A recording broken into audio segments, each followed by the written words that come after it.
Mr. Gary Barve, the floor is yours. Thank you very much, Mr. Ray. Appreciate it.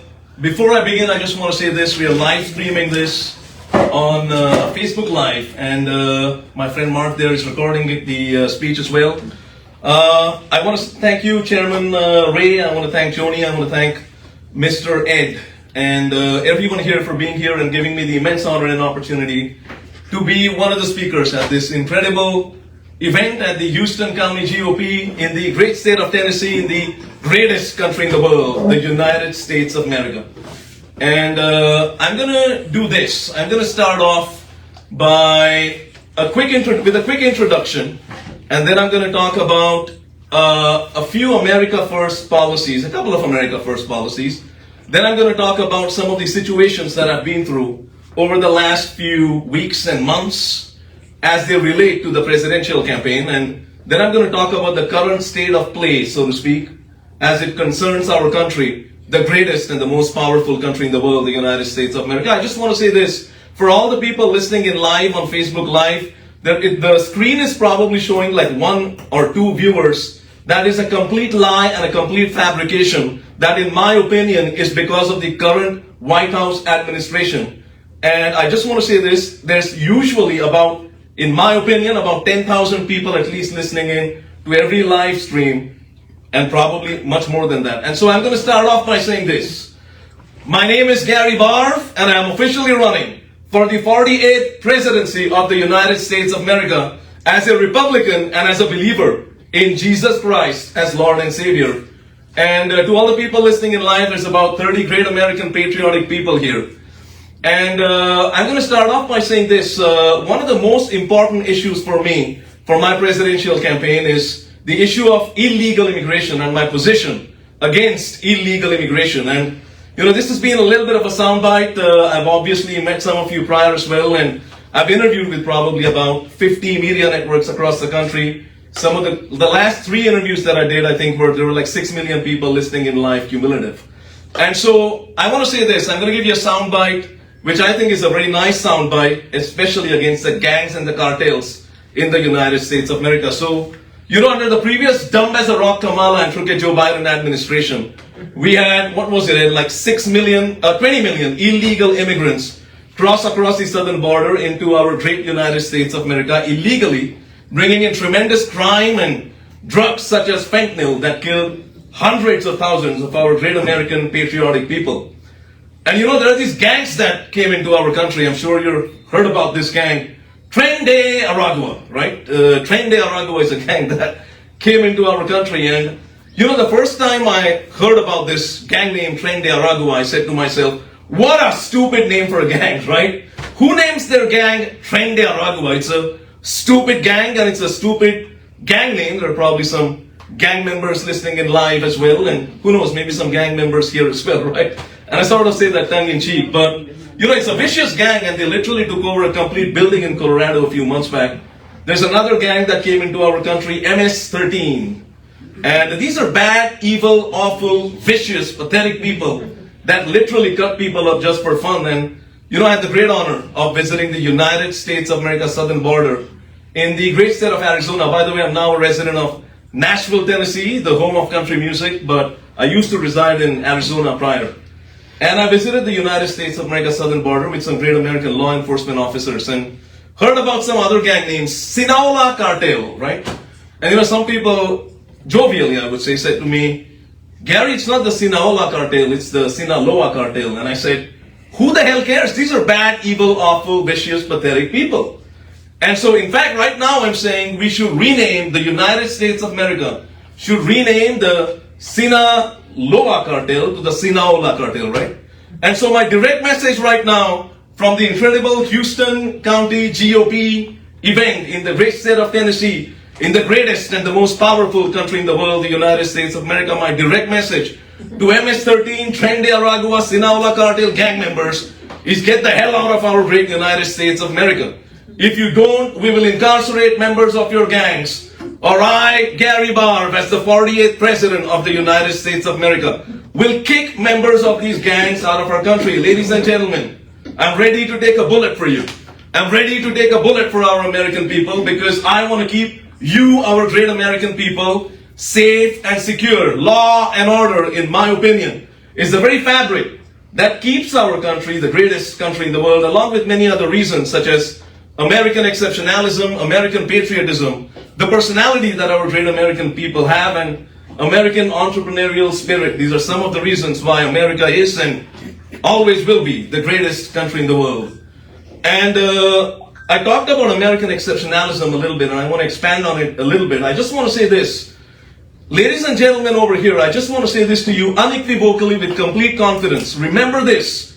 The corrupt politician does not have the power in the United States of America.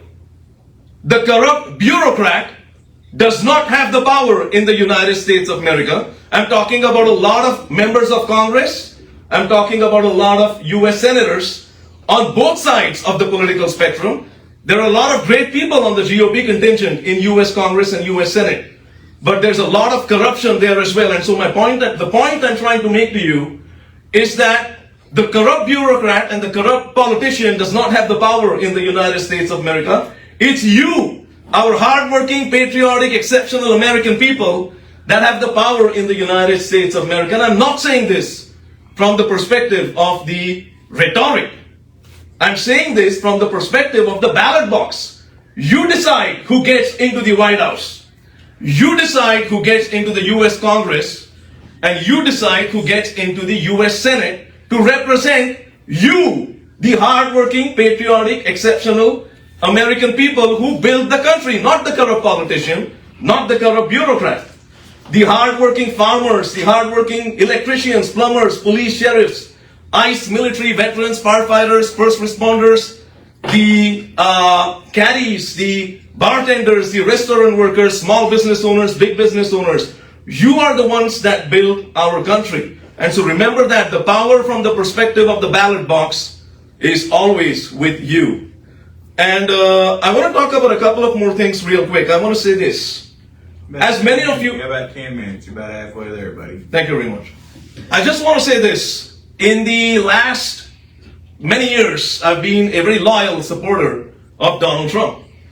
And I will say this. I literally risked my life for Donald Trump. I call him Pussycat Donald now. I literally risked my life for Donald Trump on July 13, 2024, when the horrific assassination attempt against Donald happened in Butler, Pennsylvania. I started wearing my Trump hat in the year 2021 after the election was stolen from Donald by the corrupt Democrat Party elected officials. And I will say this to you right now with complete confidence. I have been treated worse than a stray animal by Pussycat Donald Trump.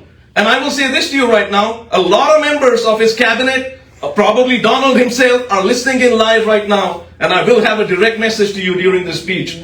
And so the point I'm trying to make is, and I'm not going to go into detail because it's not about me. It's about the flag. It's about the United States of America. I love the United States of America, and the flag, the red, white, and blue, is more important than whether I have been treated worse than a stray animal by Pussycat Donald Trump. But the point I'm trying to make is, if you go online and look at the PAA podcast, the host is a great American veteran and a great American trucker. I have, in my opinion, the interview is my opinion, what I've said in the interview, which happened on February 27th, 2026. That's my opinion, but I've spilled the beans, so to speak, on the corruption in the current White House administration. And so take a look at that podcast, and you be the judge of what's been happening in the United States of America from the perspective of what I say in the podcast. But since we have about 8 to 9 more minutes, I just want to say this. I've been suppressed, my campaign has been suppressed, in my opinion, by the current White House administration. Not going to go too much into detail on this right now. If you ask me a question during the 10-minute Q&A session, I'll elaborate on it.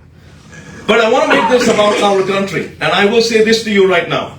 I'm going to talk about I'll talk about the state of play in the United States of America. And I love the country. I'm ready to take a bullet for our country. Let me say this.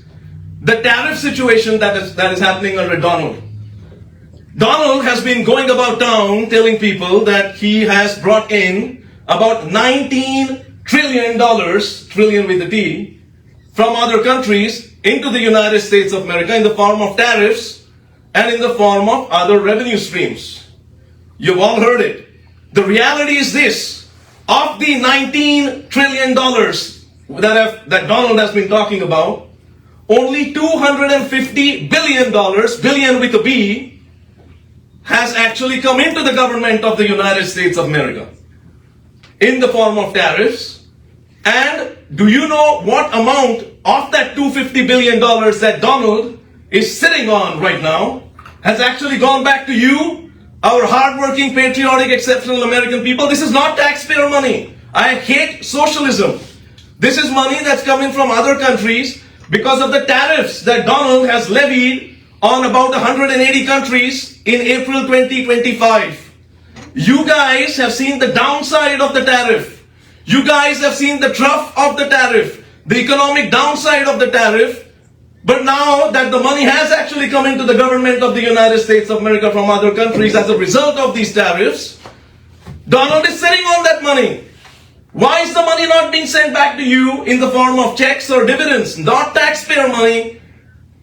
Why is he giving you only the downside of the tariffs and not the upside? Ask yourself that question. In my opinion, this is completely unpatriotic by the current Donald Trump administration. And I will now talk about the other thing, the Epstein files. Innocent young women. Innocent women have been raped and brutally treated by some corrupt people on an earthly basis, so-called powerful people, who in my opinion have the, proverbially speaking, purse strings attached to Donald Trump's, proverbially speaking, trousers. That is the reason why, in my opinion, the perpetrators are not being punished. You can see it time and again. Pam Bondi is getting away scot-free, it seems like. We'll see what happens. And I will say this, a large majority of the US Congress and the US Senate elected officials on the GOP contingent and the Democrat contingent, in my opinion, are either directly involved in this or have made backroom deals to try and settle this situation without giving justice to the women that have suffered at the hands of these ridiculous, evil people involved in the Epstein files. And the other thing I want to say is this, the Iran war. It is my strong opinion that the Iran war is not America's war, it is Israel's war. 13 brave, hardworking American soldiers, or maybe more than 13, have died in this war. That is not America's war, it is Israel's war. Hundreds of American patriotic soldiers have been injured in this war, and you guys are footing the bill for it. $2 billion a day approximately. It's your money. It's not America's war. And I will say this, I'm not saying there's a correlation between what I'm going to say, but the PAA podcast interview that I did, where in my opinion I spilled the beans on the corruption in the White House, was done a few hours, completed a few hours. It was a live stream video interview with a great American veteran and a great American trucker. Donald, from what I've read, started the war a few hours or maybe in a few minutes after that podcast interview ended. I'm not saying definitively or in any way that there might be a correlation between this, but I'm just giving you a fact. And I want to say a couple more things, all right? I want to say this. Show me, raise your hands if you disagree with me. Did or wait. I'm not even asked the question yet. Hold on. I disagree with you. Well, we can do a Q&A, but let me complete what I'm about to say. You should be aware of that one because you've already been informed the other day. What do you mean? What are you talking A lot about? of people in this room are not going to agree with what you said. No, I understand. Well, only 3 or 4 hands went up, by the way, just so you know, there are 30, 40 people here. But let me say this, kindly do not interrupt. Let me quickly, with respect, complete my question. Did Donald say during the 2024 campaign season that every illegal immigrant will be sent back to the country of origin immediately? Did he or did he not say that? If you disagree with me, raise your hand. Which means everyone here agrees that Donald did say that. Now, what is Donald saying right now? He's saying only the criminally charged illegal immigrants will be sent back to their country of origin. That is not what we signed up for. Because that's about maybe 20,000 of the 20 million illegal immigrants that come into our country. Nobody disagrees with me on this point. This is not what we signed up for. Well, I'm sorry. Well, that's okay, but please kindly do not interrupt. This is my 20 minutes, my friend. Let me say this. TSA employees. For a month, TSA employees were not paid by the Donald Trump corrupt administration. Is that a fact or is that not a fact? It's not a fact. It is a fact. You can counter me on that in the Q&A session. Not right now, sir, with respect. Hold on, it's my time. You can get on stage, run for president, and say what you want to say. Until then, I'm speaking right now. And so let me say this. TSA employees could have been paid on day one by Donald. They were not. That's the reality. And gas prices have gone up. If anyone disagrees with me on that, you're lying. You know gas prices are not $1.87 anymore, primarily because of the Iran war. I'm going to complete my speech with this, and you can respectfully ask me any question you want. Open book. Giggling is permitted as well. So let me say this. But you know, you can giggle all you want, but there are people dying in Iran right now, American people, just so you know, while we're in the comfort of this fantastic room, all right? So just so you know that. Now let me say this. I said this a long time back, ladies and gentlemen. The best way to govern a country is not through only the power of the seat. The better way to govern a country is through both the brutal strength of the power of the seat and by being in the hearts and minds of a large majority of our hardworking, patriotic, exceptional American people. And the reality of the situation, in my opinion, and I have a lot of support across the United States of America. I can talk about the suppression as well. Let me say this. In my opinion, Donald right now is ruling, if you want to call it that, call it dictatorship, tendency, whatever you want to call it. He's doing this only through the sheer brute strength of the power of the seat.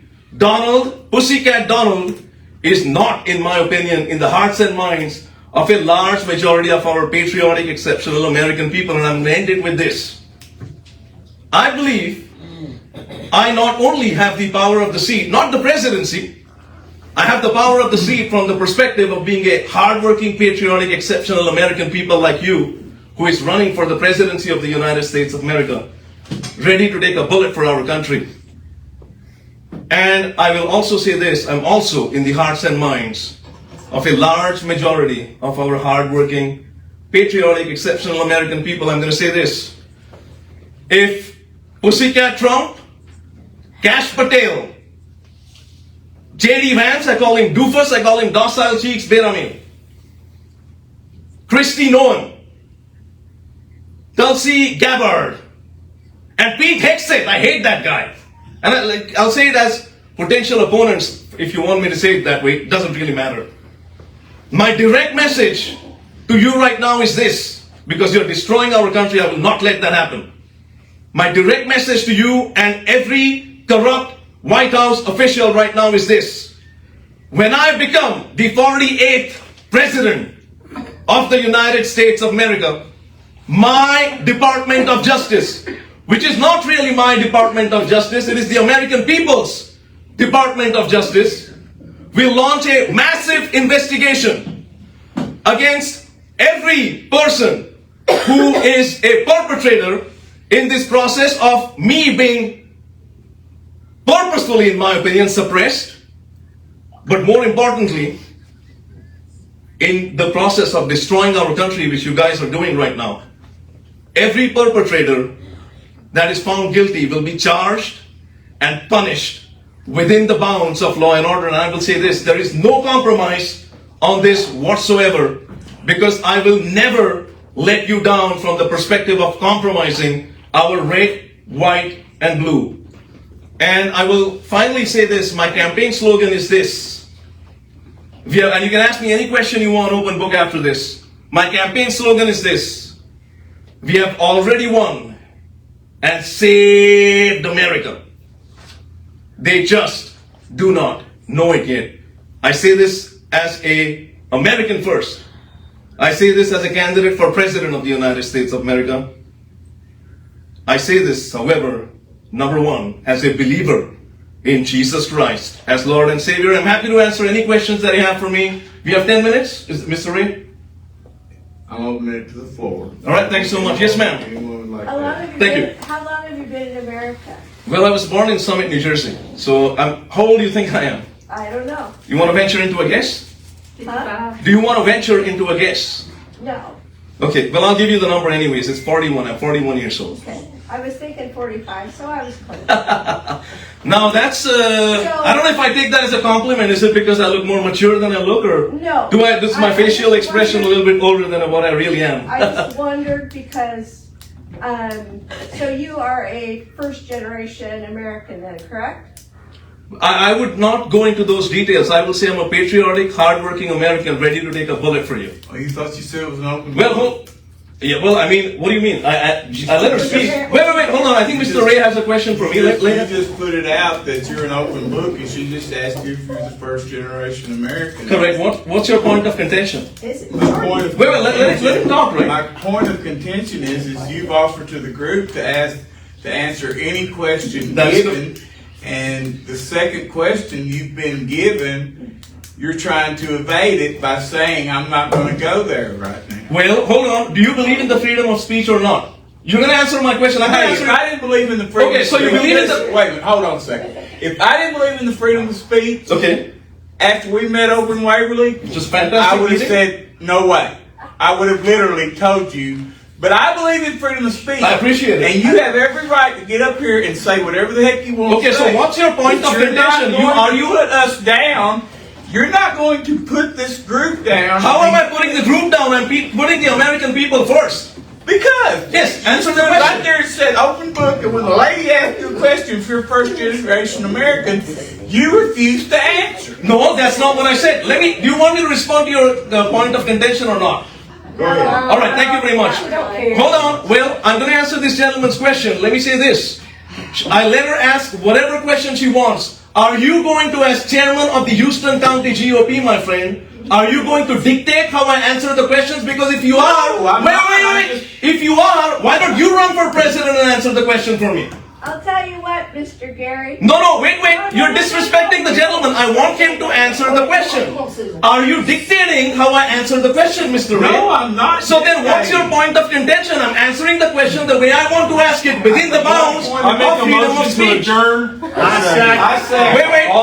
Wait, hold on. The agreement, you can walk away if you want, but the agreement is I get 10 minutes of Q&A. You can walk away, Mr. You're candidate making for a sheriff. podcast. And What's that's that? all you're trying to do is make a podcast. You know, if you want to walk away, Mark, walk away. Oh, I'm done. Thank you very much. The door is that way. And by the way, let me say this. If you had the balls and the courage to run for president and actually fight for our country, you would do that. Now get out. You're going on. You need to leave. This I is have- our Republican. Well, no, I am a Republican as well, but I'm telling you the truth. It's over. You're done. No. You're done.